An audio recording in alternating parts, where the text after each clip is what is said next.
So next is Gordon to talk about the new calendar. Thanks, Ed. I discovered this little pull-out thing from my notes, and I wish that tornado would go by. I'm not going to be worried here. I actually go back with the club to when we were just plain old AYH, and we got the what was called the Hustler newsletter, which unfortunately sounded a lot like we've got to go get the Hustler when I'm going to go find out about rides, and so that's easier now that we've got a live website to talk about. So what's happening here is we've got some changes to our ride calendar and to our ride scheduling system. And for us riders, which is everybody here obviously, we've got a new ride calendar, which I really like quite a bit. And for us ride leaders, we've got a couple things to learn, some terminology for the ride scheduling system and a few things about how the website is working.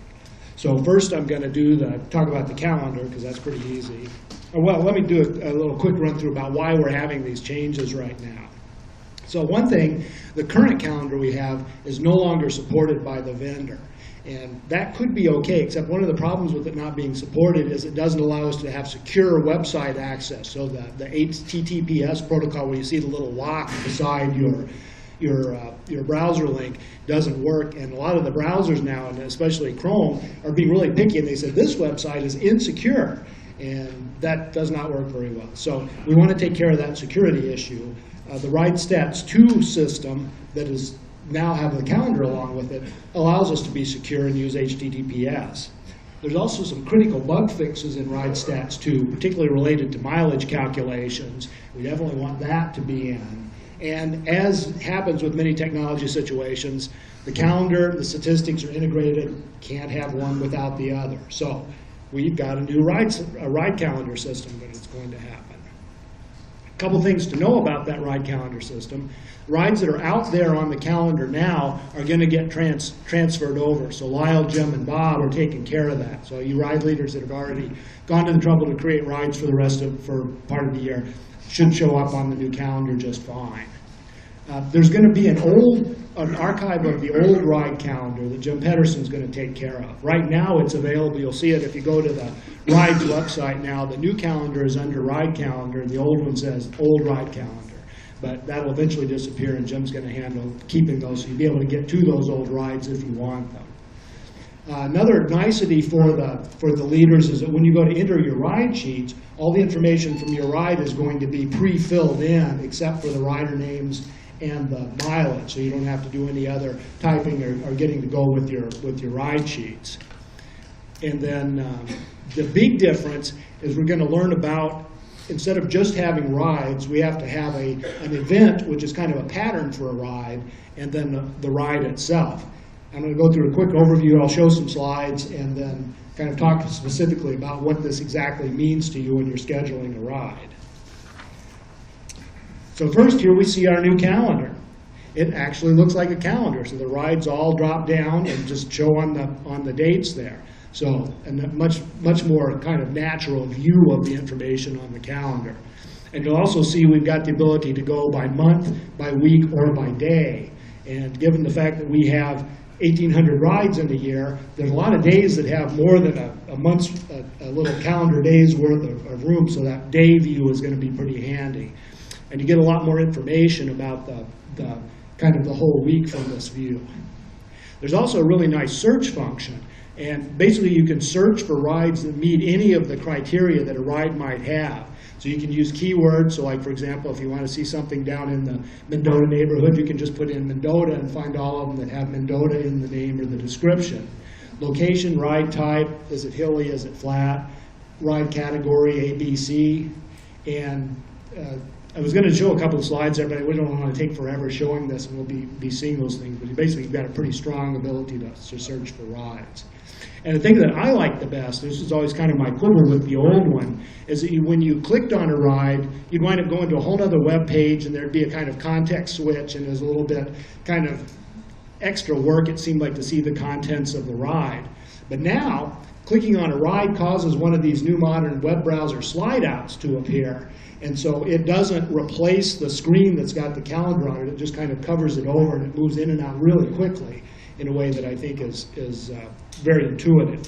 And so we'll show you what that looks like. So if you say you clicked on one of these rides, now we're going to see the ride details. And again, that kind of just slides out in a really kind of nice looking manner. A lot of useful pieces of information there. So a set of the ride details, a bigger map than we're used to having. And what I really like the best is a button on there that says Open Google Maps. It says show me how to get there. And then that'll take you to a new web page or a tab that is in just the normal Google Map display with the location of the ride already filled in. And so you can type in your home address or whatever and then just zip right to it. One little user kind of thing you'll need to know is a lot of times in these slide outs there's kind of a little set of arrows to the side that you'll see to click. In this case there's the arrow up in the corner that I've labeled Return to Calendar. There's a little X there, and so that's the way you get back to your calendar, is to click that X. An important thing to note about that is you've got to click the X. If you use the back button on your browser, that takes you back to the front page of the ride. And I don't know if you a little UI quibble there, but Jim and I have been collecting some things we're going to feed back to Michelle for some improvements we'd like to see in some simple things. But if you click on the X, it works just fine. So that's really the core of what you can do with the new ride calendar. Nice improvement, UI, better graphics. I think it's going to work out really great for us. So, a little more complex now is this change to scheduling rides. And now the old way you used to do this, and you're all familiar with this, you log into biketcbc.org to submit your ride. And you fill out the ride information, submit it for approval. It will get approved by the ride committee. And then as soon as it's approved, it appears on the calendar. So one ride, one step. And then finally when your ride is done, then you log into Ride Stats and enter your ride sheet. Now the new way is all done within Ride Stats. So there'll have to be, so once you're in Ride Stats, you can do everything you want to do along with about your rides. So when you log into Ride Stats, I've got an idea for a ride I want to have, or a series of rides. What you're going to do is create a thing called events. And in my mind, an event is kind of like the catalog. If you were going, like a lot of people here will be familiar with the idea of going to the bike shop and saying, I'd like to order a new 7 bicycle. And then so they bring out the catalog, and here's a bunch. You can get different geometries, you can get different styles of bikes, you can get different components, you can get different wheels, kind of a whole set of things to pick from. So when you're creating an event for your ride, you're basically building up a catalog of all the things you want to do with that ride. As I'm going to be scheduling this ride between the 1st of May and the 31st of August, so it's a summer ride. It's going to start at, say, Mendota Plaza. It's got some description to it. It's going to be kind of hilly. It's, it could be, Pat and I might be leading that ride, so we can have multiple ride leaders. It'll start somewhere between 8:30 and 10:30 in the morning, and it's just a bunch of selections that if you want to create a ride, you will pick from those ideas to actually schedule a ride. But then what happens, so you'll have kind of built this catalog of what the ride looks like, and then you submit that, and what will be approved then by the ride committee is the event. And so they say, okay, this is going to be great, you can have rides all summer long, they're going to start in Mendota Plaza, have fun with that. Then when the week comes, you say, I want to have a ride this Saturday.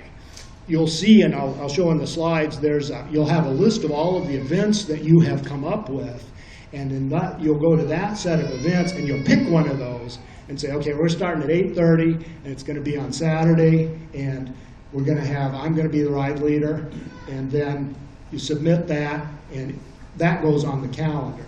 So the step that puts your ride on the calendar is actually submitting a ride. And then finally, you'll log into the Ride Stats again, and then enter the ride sheet. So again, I think of an event again like kind of a catalog or kind of like a blueprint, and then the ride is kind of like ordering your bike from the catalog or building a house off of a blueprint.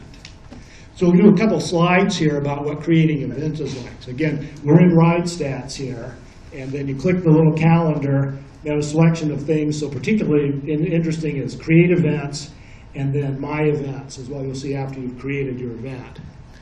So the first thing, there's actually a set of guided activities that you do to create your event. So the first one is actually the event information itself. What's the name of my event? what dates is it going to be scheduled or available to be scheduled on. So again, this is a thing that it's not a particular date. It's like, I want to have this ride in between the 1st of May and the 31st of August. If you're just doing a single ride, you just put the same start and end date. And I think, in fact, it automatically fills those dates out for you. The next thing that's a little bit confusing that I'm going to really explain is the ride or series time range. So this is when the ride will start. And this is, maybe not so interesting for, well, Sunrise Solitude is a good example of that. The range is going to start between the earliest sunrise that you would have the ride start and the latest sunrise. And so this is just a little bit of a pick list for you when you create the ride. You pick the mileage range. This is going to be a ride that might range between 35 and 75 miles, for example. And there's some areas, and they can actually do formatted description of the ride itself as well. So what happens, what I didn't show, I kind of clipped off on this slide there, is there's a continue button at the end of this section.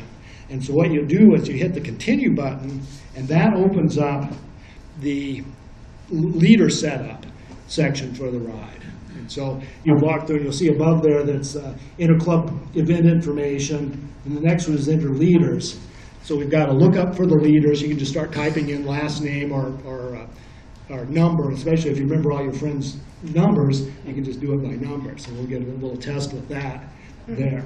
And this is where you can set multiple ride leaders. So if you want to create a set of rides, and you want to share that ride leading duty with someone else, you can add multiple leaders to this, and they'll show up, and each of those ride leaders will be able to manage the ride once there's an event set up. So that's really handy for a series of rides where you've got multiple leaders that are shared. Pick the next section. You'll see there, I've got the continue button marked there, and so you got to click that to see the next section open up. And so this is a little bit like one of those installation wizards you see when you're putting in new software. As it opens up, it says do this thing, and then it takes you on to the next thing, and then walks you through to the final activity. Once you got that done, and again, this is sort of to try to conserve on time and slides, there's another section similar to this where you'll pick the ride location, and so that's got a little lookup where you can start typing things in, and then it gives you a drop-down list from all of the ride locations that are set up in the ride calendar. And also gives you a little link off if you need to create a new location. Get through that, you hit continue one more time. There's a last one called the final save. And that's the point where you can either cancel it or submit it. And so once you've hit that submit button, then that's the only thing that's going to cause the ride to get onto the list to be approved for the list of events you can work with. So that's creating an event. And this is kind of the hard part there, basically the part where you're figuring out what's my ride, what are all the ways my ride is going to look. And again, this is something, it's a little easier for ride series to set up, because then you can just describe this whole ride series and then put them all together as individual rides. If you're just doing one ride, it's an extra step. And another thing to note, and I'll try to mention this a couple of times, is that submitting the ride, the event, is not on the 84-hour timer. So in other words, if you're going to submit a ride that's coming up pretty soon, you have to have scheduled your event before that, before the 84-hour time starts up. And so you got to just kind of remember that. Okay, so now we've created an event.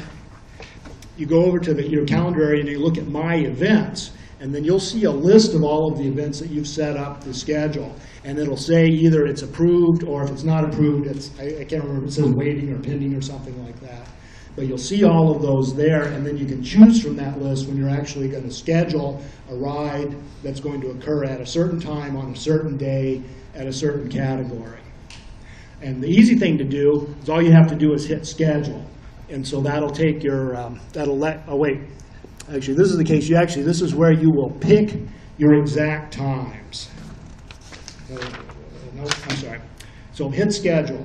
So we look in the list, you hit schedule, then you get to the next slide here, is where you actually define your ride. So you can see this from here. So you fill out the exact date that you want to use. Conveniently has sunrise and sunset showing up there. And it also notes that you've scheduled, this particular ride was scheduled to only be on Fridays, so it knows that what day is going to match up with the date that you give. And then you can fill out, you can pick the ride leaders that you've gotten and have them set up to be part of this ride.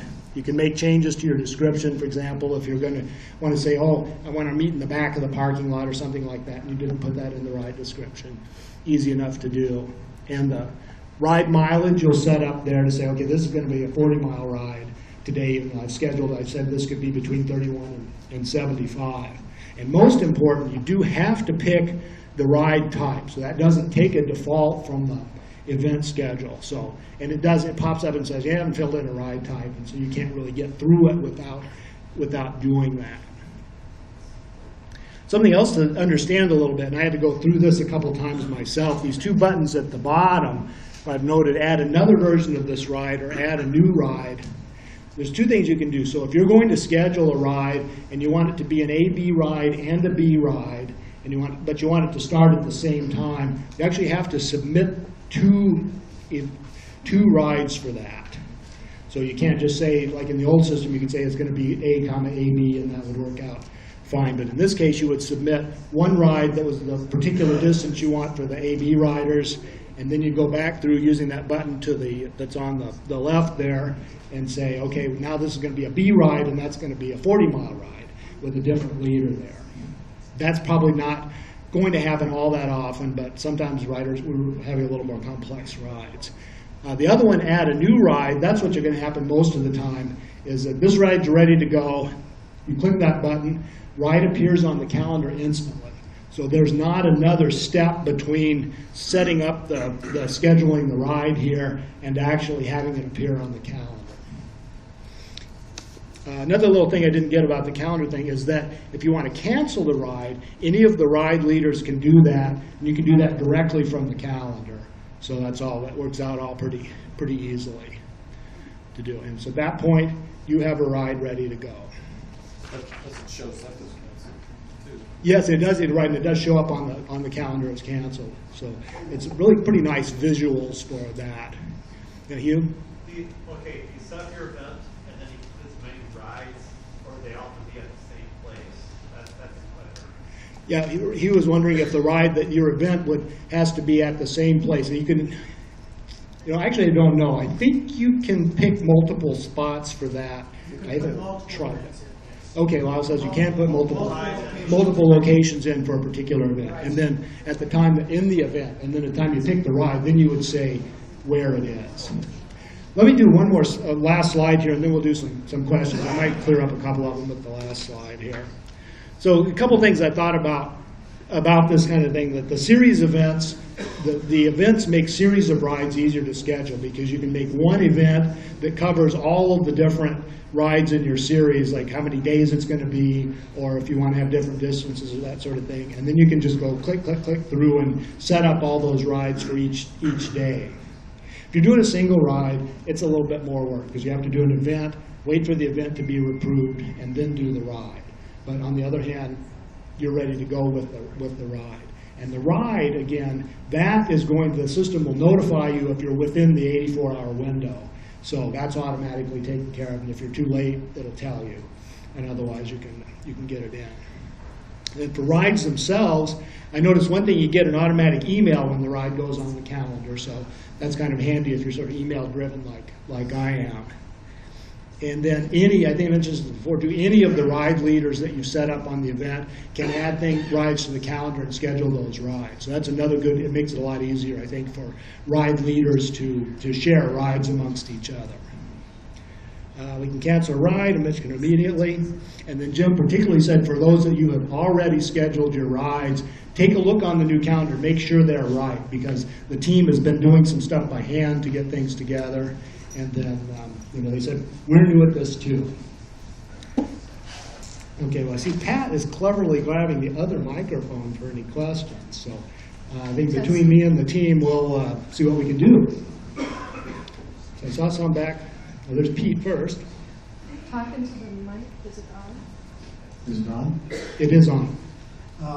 once you've created an event and you've got multiple ride leaders, can you go back and add a ride leader to that list, or are you locked out?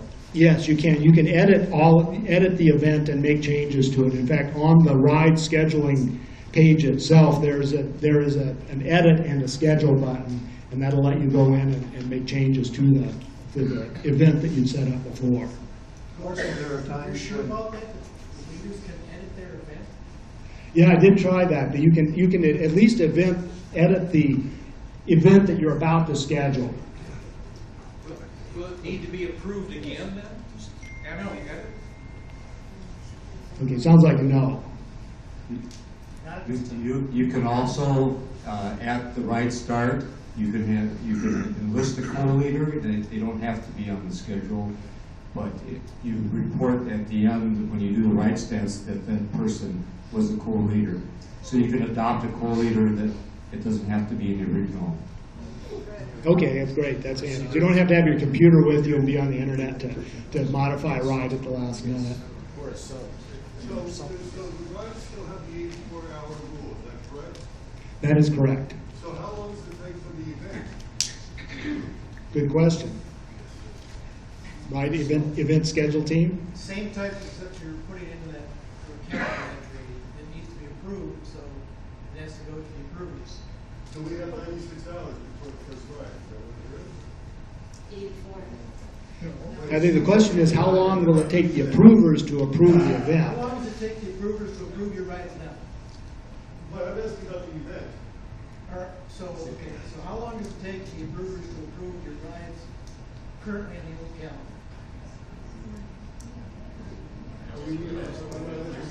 I'm just trying to throw out a scenario. It's gonna be the same thing. To That's approve, the question I'm asking. The question I'm asking is, we need to allow 84 hours to advance for the ride, correct?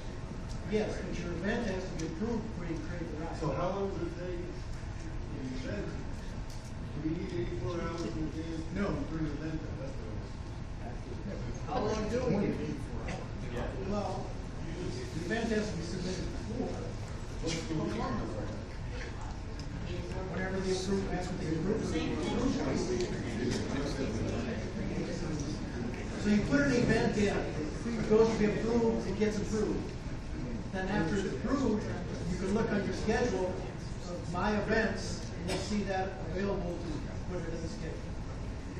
Right, so yeah, I think that the question, right, I do get the question is, when I submit an event, how long will it be before I see approved on my schedule? I mean, that's like, how long does it typically take us to approve a ride? Is it a day, or is it 12 hours, or? No, I'm sorry, it doesn't take 12 hours. So I have to intercede here a little bit. This is definitely an issue that you hit upon, and it's an issue we don't have a perfect answer for right now because the system was dropped on us rather suddenly, and we are working on that situation.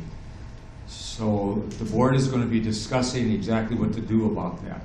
But for right now, what you need to do is you need to give the schedulers or the approvers of the events, give them at least a couple days to approve, at least to be safe before the 84-hour deadline, so that you can post your ride within the deadline.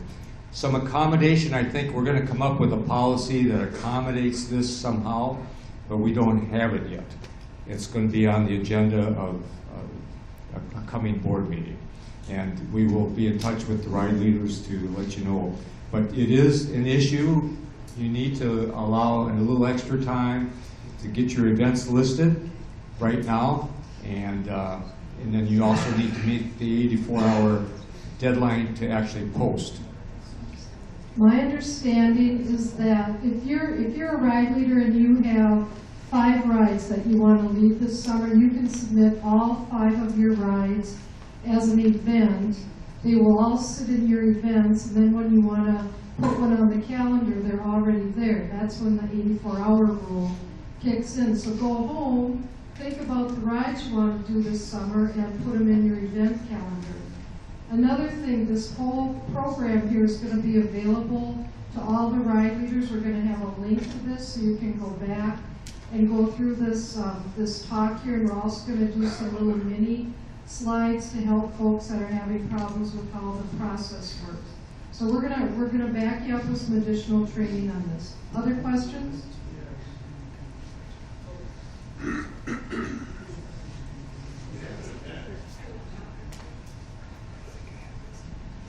you have an event,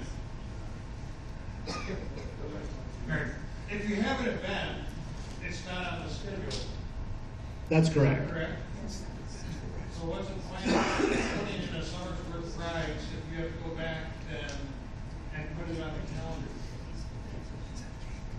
And then this 84-hour rule is more like 106 or whatever. 300. It just seems like we're making it like pretty difficult to get a ride on the calendar. I think from the practice that I had and then what Jim and Kate and I had done, it really isn't quite as hard as it looks there. You know, I think the main thing, like Pete said, is we have a little thing that's like, when is the event approved? But on the other hand, when you pick your ride, it goes on the calendar instantly then, so you don't have to wait for an approval time for your ride itself. It's different. That's not what we just heard. Okay. We just heard 284-hour approval. No, I think that might have been some talk with 84, right, but that isn't the problem. Correct me if I'm wrong. Let's assume that I have 3 rides that I like to lead, but I don't want to do them necessarily every week. I put all 3 of them in as events and get them approved. And then I pick each week which one I want to put in. Exactly. And if I have apparently, I may be wrong here. I get a series, so I put every one of these in as a series. Then later on, I get the time when a particular one goes on. So there's no reason to put one in as a single ride. You might never want to redo it. That's right, yeah, so if you ever plan on repeating a ride in there, building an event is the way to go. Saves you a couple steps. If I'm going to run it every week in July, then do I have to go into the ride part of it and schedule week 1, week 2, week 3, week 4? You do have to go and schedule them individually, but it kind of walks you through it in that from your event So list. you get the event approved once, and you would be foolish not to do it as a series.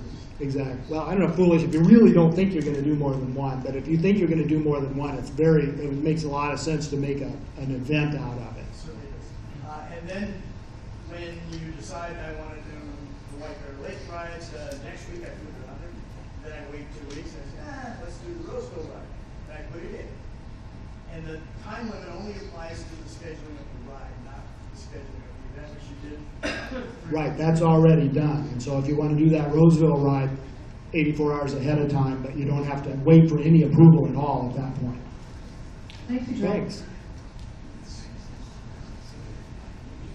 Although I can see the advantage to this for people who are very organized, there's some of us who prefer a more spontaneous fashion of organizing rides. Oh my God, it's the middle of February and 60 degrees. I have no time for a ride, but let's get one in. It seems that it will make that much harder. So I hope that, first of all, that ride approvals can be rapid, and second of all, that the communication can be better. But actually, my question has something to do with something else. It sounds like there's no approval process for the ride. So during a popular period of time, what's to prevent people from accidentally scheduling 2 rides leading from the same place? That's a really good question.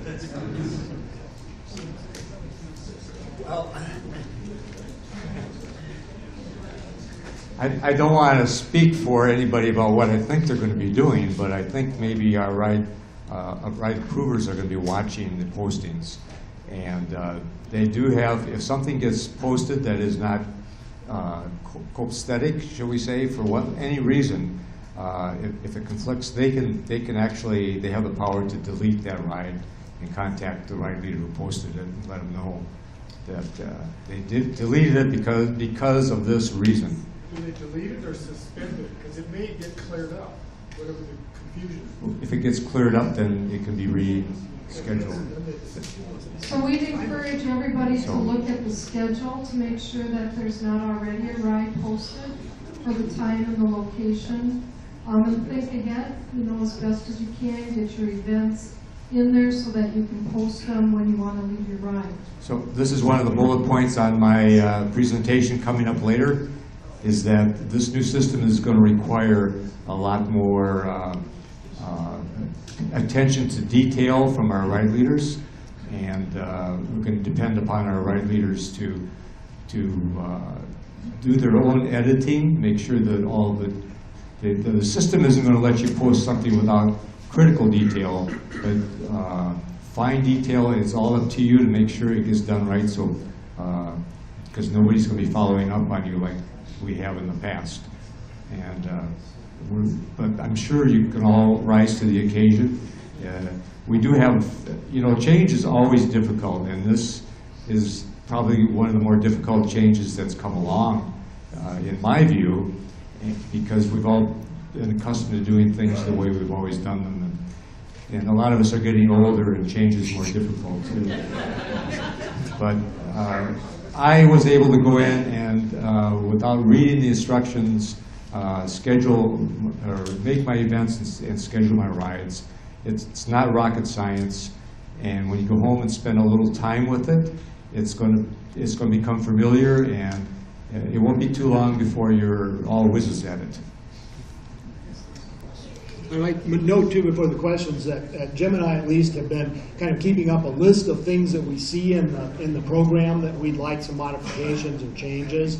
And I can see actually a piece of software that says, there's already a ride scheduled on this day. So that would go on the list of things that we would think that could possibly be changed. Why don't you, this guy is So if I can ask a quick question, I'm still trying to figure out really the global Can you perspective. talk into Let's try this. So I'm still trying to figure out, really absorb the difference between an event and a ride. I suspect I'll figure it out a little bit more when I play with the software. But one question, why not just schedule a recurring event for every day from now until, let's say, November? And that way you've got your event approved and you can just film the rides later on. Although that would probably be out. Well, it's kind of create a second kind of, a third kind of thing in there, so the recurring event, but that does make sense. And for that, I can tell you from my history as a software designer and builder, I can understand from a software point of view why this was done. And there's maybe other user-friendlier ways to have implemented the same kind of thing. I just want to remind everybody, last year we rolled out a new ride stats, and you all are entering your own rides, and we were a little nervous about how that was going to go. You did wonderful. People love it, so I think we're going to incorporate this with a little bit of trial and error. And it's brand new, but I think it's going to be a really good positive for the club and for the leaders. The person with the I don't know mic if has this got. will be addressed later, but is there any change in the cancellation policy now that the cancellation is going to appear on the calendar? Do ride leaders still have to appear at the ride? So the policy will still be the same for cancellations. I'm going to be touching on that. Pete's going to talk about that Or too. no? Okay, great. We'll talk about that. So there's one up here on the seat. Yes, good. That's fine. You guys stay on military time? I would like to switch that. It doesn't sound like it's on, is it on? Say again? You said that you can do a search by keyword, right? Right. So one of the keywords would be the name of the leader. So if somebody wants to go on all the rides by that leader, they could do a search by the leader's name. I believe that will work, yes. And also make it easier, by the way, like while we're having to figure out that somebody scheduled a ride already on my day, that makes it easy to look, because you can search by location on the calendar and see if anything shows up on your day too. This is an administration question. Since some of us are Pete's contemporary or older, is there a way to dim down these front lights so we can see the screen better? Right behind you, Jim. Yeah, there you go. You want your machine back yet? All of them except the ones we want to take to go down. There's another dimmer. How about that? That's good. We're passing the mic for questions for those folks that can't attend the forum so that they can hear what the questions are. So we appreciate you using the mic so everybody can hear. But it sounds like I this saw mic is the Mark one that's first. recording. Well, let me go to live. He explains it. I'll do that. Gordon, is it possible to bring up a ride and run through it, create an event, and schedule the ride? I think that might make things a little more clear. I don't think we're hooked up to the internet here. We don't have time. Pete says we don't have time, which is true. Probably used my half an hour too already. We have a few more minutes for questions, and we'll have questions at the end, too. Uh-oh. Help me understand the rationale for continuing the 84-hour rule for a ride posting. I understand the event thing, but now we've got an event, I've got my portfolio, my catalog put together, I've got my Jura to Tonka ride set up, and I'm going to run it this season, blah, blah. Now I want to go post it. Why do I have to still wait 84 hours for the ride? I'm glad I'm not answering that one. I don't have an answer anybody's going to like, but at this point in time, it's, without saying who or why or what, it's a little bit of a political issue. We have some things to resolve about how things work in the club and other areas. I know this is really beating around the bush. I should be a politician, I guess. We are going to be considering reducing that 84 hours. And that's all I can say. It's going to be considered, and I for one, believe that it needs to be reduced. And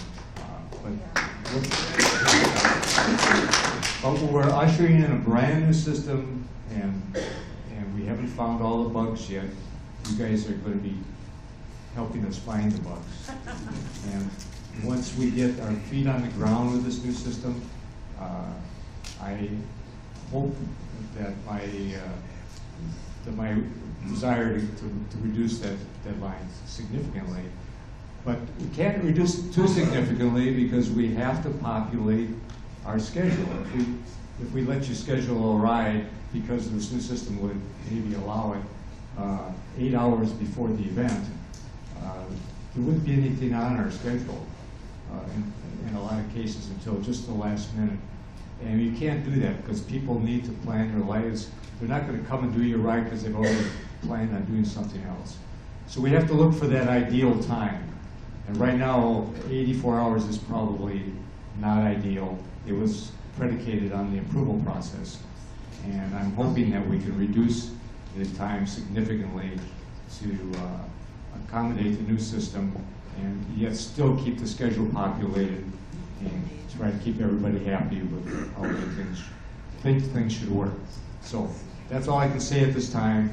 Just stay tuned. We're working on it, and be patient. And yeah, we're dependent on you. Oops.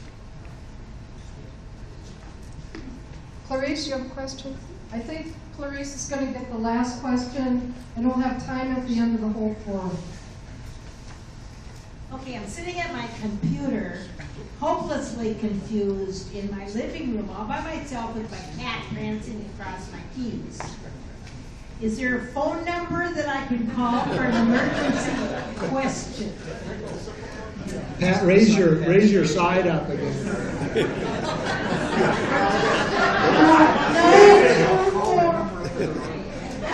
1998. I want to see that cat video. Thank you guys for your patience with this. Your friendly neighborhood board member, Clarice, and it is on the newsletter. Their phone numbers or contacts are on there. So. No emails. Okay. Pete says it's safe from that. We'll have some follow-up on the official Ride Leader Forum in the next day or so. But I'd really like to thank Gordon and Lyle and Jim Pedersen and Kate and Edward, our technology committee. Did I miss somebody? If I did, I apologize. They have been working really hard to make this work, and I think Gordon's done a great job of explaining it, and believe me, we will get through this. So big thanks to the technology committee.